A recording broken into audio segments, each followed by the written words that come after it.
Europe 11h-13h, Elliott Deval et vous. Allez, midi 4 sur Europe 1, on poursuit Elliott Deval et vous, toujours en direct bien sûr, et un numéro 01 84 80 20 39 21. Mais ouais, mais c'est la chaleur qui vous fait tourner la tête, Elliott. C'est la chaleur, c'est ce chaud-froid qu'on peut vivre entre les studios climatisés et la canicule évidemment dehors.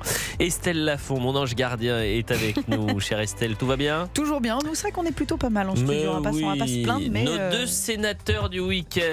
C'est leur nouveau surnom. Ah oui, non, mais parce qu'à midi, c'est le moment où ça devient difficile pour Georges Fenech et Alexandre Devecchio. La fin. Oh, mon pauvre Georges. Oui, on a envie de... Vous avez envie de quoi? Mais si vous avez envie d'autre chose, dites-le moi, parce que comme ça, la saison prochaine, je vous dis, il y a pas de problème. Parce qu'il y a du monde. Il y a du monde qui aimerait bien. On se bouscule au portillon. Il y a du monde qui aimerait bien venir le samedi. Il faudra m'évacuer, moi je vous le dis. Au forceps. Alexandre Devecchio est avec nous. Mais je vous laisse la parole, Elliott. Je sais que vous aimez parler. Mais vous plaisantez. On l'écoute religieusement. C'est ça. La révolte du tandem Devecchio. La révolte des Fenech, des sénateurs. Tranquille, ils ont faim. Il faudrait lui... Vous voulez en plus du micro Europe 1, vous voulez peut-être qu'on vous apporte un petit repas pendant l'émission. Un petit plateau. Un petit plateau. C'est pas quand même du luxe. Mais vous voulez. Un petit plateau. Le beurre, l'argent du beurre. Mais je vais vous amener des cailloux, oui. Je vais vous lancer sur la tête. On est également avec Tony Pitaro, journaliste. Si vous voulez, Charlotte peut nous remplacer. Charlotte Dornelas, qu'on embrasse, avec qui nous travaillons notamment le samedi matin sur CNews. Tony Pitaro, journaliste indépendant. Oui. C'est comme ça qu'on vous présente. Journaliste, tout simplement. C'est un travail journalistique, c'est du reportage sur le terrain, concret. Oui, journaliste. La vidéo, n'en déplaise à certains, la vidéo de la semaine dernière sur la fête de la musique, vous avez été exceptionnel. Pour les auditeurs qui ne vous connaissent pas, je les invite à aller voir sur Instagram votre vidéo sur la fête de la musique. Vous arrivez à 6h du matin, au lendemain de la fête de la musique. Paris est une poubelle à ciel ouvert. Tout Paris-Centre, Châtelet. C'est absolument dégueulasse. C'est pas encore. Et le génie parisien, c'est quoi? C'est de dire on interdit l'alcool, mais alors vous aviez des bouteilles de protoxyde d'azote. Mais c'est pas illégal? Non, en fait, ce qui est illégal, c'est de le consommer, de l'inhaler avec des ballons. Mais vous pouvez acheter du protoxyde d'azote. Alors il faut le dire aux auditeurs pour qu'ils Oui, j'en avais ramené en plateau chez Gauthier Lebret. Oui, ça c'est vrai, lundi. Mais en fait, c'est des bouteilles qui sont grandes, qui font plus de 50 cm, qui sont lourdes. Qui sont très lourdes. Et parce que ça reste un gaz à l'intérieur. Et en fait, voilà, vous mettez le ballon comme si vous confiez un peu un ballon à l'hélium quand vous faites votre anniversaire. Sauf que le problème, c'est que les jeunes, ils l'inhalent, ce gaz. Voilà, et ensuite, il y a des vrais problèmes sanitaires. Et c'est illégal de l'inhaler, mais c'est pas illégal de le vendre. Donc effectivement, c'est un fléau à Paris, ça. Et partout en France, d'ailleurs. Il y a des maires qui ont pris des arrêtés là-dessus. On continue de parler de la canicule et on tend le micro, bien évidemment, dans cette émission aux auditeurs d'Europe 1, 01 80 20 39 21. Je rappelle que 37 départements sont toujours en vigilance rouge, alors que de violents orages sont attendus dès cet après-midi en France. Cette canicule qui touche toute l'Europe, puisque en Europe, plus de 35 degrés prévus pour au moins 193 millions de personnes ce samedi. L'adjoint au maire de Paris en charge de la santé alerte sur une saturation exceptionnelle des hôpitaux. Et hier, je le rappelle, Matignon qui a débloqué un nouveau chèque, un nouveau budget et 30 000 climatiseurs pour les hôpitaux. Et c'est là où on se rend compte qu'on est complètement dépassé et qu'on se dit mais comment se fait-il que ces 30 000 climatiseurs, on ne les avait pas mis en place auparavant. Philippe est en direct avec nous, 2003-2026, 23 ans, qu'est-ce qui a changé? Pourquoi l'État est aujourd'hui dépassé? On a vu ces écoles fermées, ces pannes de courant, ces trains annulés. Pourquoi la France n'a toujours pas réussi à s'adapter aux canicules selon vous? Bonjour. Eh bien, bonjour, a priori, Philippe. c'est parce que l'argent a dû passer ailleurs, certainement. Parce que gaspillage ailleurs, bravo. C'est ce que l'on dit. Je ne sais pas, non, c'est certainement la recherche de comment faire qui l'a avalé, dans toutes les méandres de notre administration pléthorique, surtout en haut, plus qu'en bas d'ailleurs.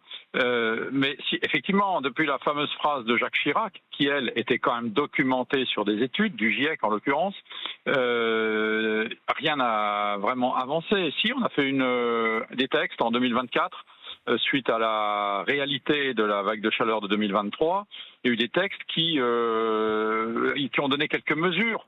Une chambre froide, enfin une pièce froide dans les EHPAD. Vous parlez de la vague de chaleur de 2003, pas 2023. Hein. Oui. 2003, oui, pas 2023, 2003, pardon. Donc en 2004, on a pris des mesures. Je me rappelle qu'on a pris cette année-là la mesure de la fameuse journée solidarité, dont les fonds, quand même quelques milliards, devaient servir justement à financer toutes ces choses-là. Pour partie, rien n'a été fait. Enfin, du moins, c'est passé ailleurs. Et aujourd'hui, on constate, il m'arrive d'aller dans des résidences pour personnes âgées, par exemple. Il m'arrive aussi malheureusement parfois d'être hospitalisé. J'ai eu très chaud quand c'était en été. Et je vois dans les résidences, il y en a qui sont construites toutes neuves. Hein. Il y en a une qui est en train d'ouvrir pas loin de chez nous, là, toute neuve. On fait le minimum réglementaire, la pièce froide, pour que tout le monde soit regroupé. Puis vous savez ce qui se passe quand vous avez 50 personnes. Hein. Il y en a qui ont trop chaud, d'autres qui ont trop froid, il y en a qui se plaignent, etc. quand c'est la clim. Hein.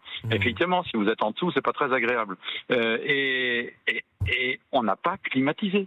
Où on n'a pas mis des systèmes c'est toujours la même chose. Que c'est tempéré. Ce n'est pas tempéré. C'est l'art de la débrouille. Et c'est fou d'ailleurs parce que Alexandre Devecchio. Parce que l'État met Merci Philippe. L'État et même l'Europe met des normes partout. Là où il n'y en a pas besoin, ils vont aller emmerder les agriculteurs, les commerçants, etc. Et peut-être que dans les EHPAD, où c'est une question de santé publique, dans les hôpitaux, il devrait y avoir une norme. Ça devrait être obligatoire en réalité.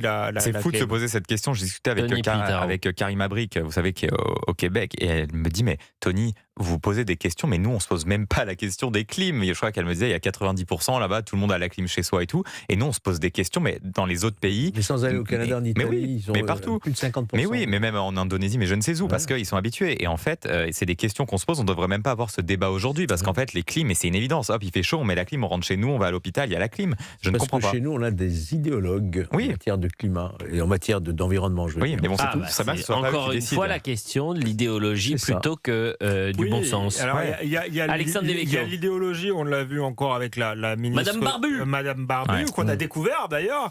Qu'est-ce qu'elle est sympa, Madame Barbu. Elle nous a offert la meilleure déclaration, je pense, que de la décennie.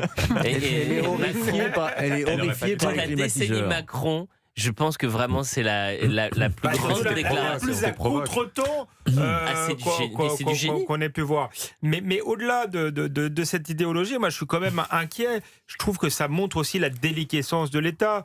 Cette affaire, on y est depuis 2003. À l'époque, l'écologie avait moins de poids politique. On aurait dû faire les choses. On sort du Covid, où il n'y avait pas assez de lits. Souvenez-vous, où les hôpitaux étaient déjà paupérisés, où on infantilisait déjà les Français. Qu'est-ce qui a été fait pendant ce temps-là, si ce n'est supprimer encore des lits? Il y a un nouveau CHU à Nantes, il ne sera pas climatisé. Donc ça dit quand même beaucoup de choses d'un État qui prélève plus que partout dans le monde. On est le pays le plus imposé au monde. Et aujourd'hui, il n'y a plus un service public qui fonctionne. On parlait du train, on pourrait parler de l'école, de l'hôpital. C'est une catastrophe et on se demande vraiment où passe l'argent. Écoutez, il est 12h et on continue de tendre le micro aux auditeurs d'Europe 1. On est avec Viviane qui nous appelle de Perpignan. Bonjour Viviane. Bonjour Elliot, je désespérais de vous avoir un jour et voilà que ça arrive. Mais pourquoi désespérer déjà? Vous avez appelé régulièrement? Oui, Christine, enfin j'ai essayé plusieurs fois sur Europe, mais enfin tout et ça ne marchait pas? Peut-être que mes propos ne correspondaient peut-être pas tout à fait non plus. Mais alors c'est bon. Alors je vais vous dire, Viviane, c'est bon signe. Ça veut dire qu'il y a du monde qui appelle.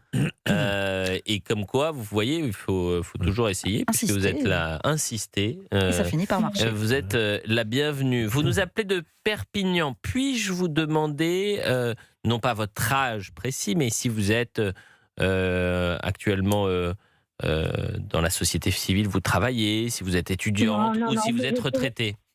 Je peux vous dire mon âge, je suis retraitée, j'ai 78 ans, ex-parisienne, exilée à Perpignan et bien seule depuis. Et je vous appelle parce que je voulais vous demander de transmettre un message.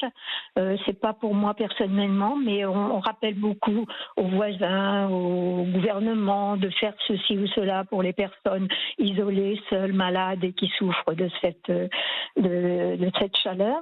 Mais je voulais aussi vous demander de lancer un message aux familles qui délaissent complètement leurs parents. Ah, ça, c'est terrible, ça. Vous avez entièrement raison. Et j'en ai pas entendu parler depuis la canicule, et voilà. Eh ben, vous avez bien fait de passer ce message. Vous avez bien fait de le passer. Et puis, c'est une question de solidarité. C'est-à-dire, je vais vous donner un cas très précis. Moi, j'ai une grand-mère qui est en un établissement de santé. Ma mère y va tous les jours. Tous les jours la voir. Et il s'avère que ma mère ne pourra pas le faire la semaine prochaine. Et ben je vais y aller très régulièrement pour être au plus près. C'est du bon sens. Oui, mais elle a raison, Viviane. Oui. C'est un vrai sujet. J'appelle pas. Je suis dans cette situation. Hein. Enfin, moi, je regrette beaucoup d'avoir quitté Paris parce que j'avais une vie sociale plus agréable et j'ai voulu rejoindre les enfants pour finalement être complètement isolée ici et très seule. Mais j'ai beaucoup d'amis de mon âge qui sont dans la même situation et c'est pour ça. Eh ben, vous avez bien fait de nous appeler. Vous avez bien fait. Que les familles s'occupent aussi des leurs. Bien sûr, ça s'appelle, mais on a perdu aussi la notion de famille. Oui. Et bravo Viviane de nous avoir appelé au 01 80 20 39. Je suis très heureuse 21. De vous écouter régulièrement. Je passe beaucoup de temps avec vous. Écoutez, c'est formidable. Et Viviane, vous avez intérêt, parce que là, moi, ce week-end, c'est le dernier week-end de la saison pour notre émission. Mais en juillet, je récupère le 16h-18h. Je vais. Donc, vous avez intérêt à m'appeler entre 16h et 18h en juillet, hein, parce qu'il va y avoir des sujets. Hein, c'est pas les vacances pour tout le monde. Hein. Oui. Écoutez, je serai présente. Formidable. À très bientôt. Merci infiniment. Écoutez, c'est moi qui vous remercie. En plus de parler de la famille, c'est toujours très important. Et vous avez une parole là aussi de bon sens et une parole de valeur. 12h15 sur Europe 1, on revient dans un